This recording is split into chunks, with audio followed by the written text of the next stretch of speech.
Yo, what's going on YouTube, and welcome back to another video for The Division. Now if you didn't catch last week's video, then I spoke about the Cleaners, one of the factions in The Division, as well as the wider concept of factions and what it could mean for open world gameplay. So be sure to check that one out if you missed it. But in today's video, I am going to be talking about crafting.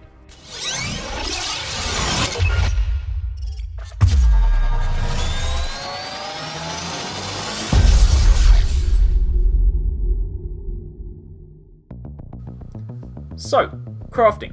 Firstly, what do we already know? In short, not very much. But then that goes for pretty much any topic on The Division right now. It all comes from small snippets from interviews or scraps of information that we can read and attempt to decipher.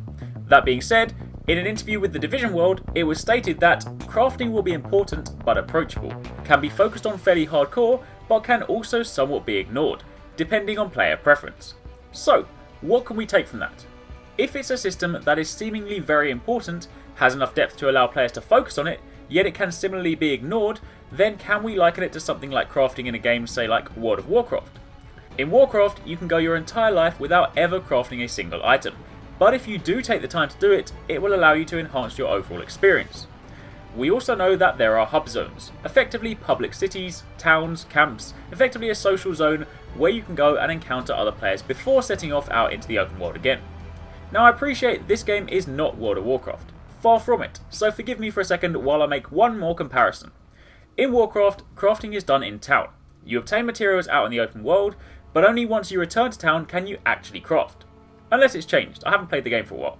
Either way, knowing that there is a hub zone or social space in The Division, I would imagine we can also expect to see NPCs there, and perhaps through them, we're able to craft. If you cast your mind back to the 2013 E3 demo, when the agent looks at his smartwatch, you see an option for crafting. However, in the 2014 demo, we didn't get another glimpse of the smartwatch.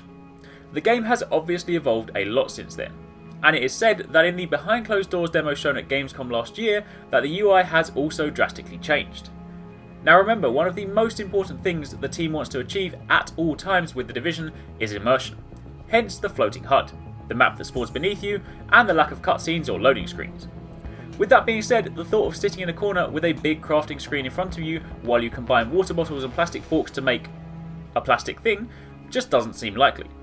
However, where it could be forgiven to have a menu come up on screen with a plethora of options would be in a social space. I wouldn't say that speaking to an NPC and scrolling through his menu of options would necessarily break the immersion, because in a social space you are naturally much more relaxed and less immersed. This would also tie back into the statement from the interview that said it can be focused on quite heavily or similarly ignored. If it's not in your menu, I'd imagine you could then spend your entire game never even trying it out. But if you really want to up your game, you could frequently visit the social zone with the items you've salvaged and then work on upgrading certain items. Now the other important thing to remember is that The Division is not a survival game akin to something like DayZ, so you likely won't be crafting medpacks, spike clubs or tents to pitch up overnight. In fact, you could probably consider the crafting system more of an upgrade system. This is obviously speculation on my part, however, if the alpha rumours are to be believed, then there exists a system in the game akin to that of Ghost Recon Future Soldiers for customising your weapons, sights, grips, etc. Sure, they might just be purchased or picked up around the world, or perhaps you craft them. This we don't know, but that does seem like a far more plausible crafting or upgrading opportunity than, say, combining plastic bottles and forks together. So in summary, provided they haven't changed tact or scrapped the idea since the interview, then we know that crafting is seen as an important part of the game, and while it has depth to explore, it is similarly not a necessary part of gameplay. We know items can be picked up as you roam the world, and that you have a bag with various compartments.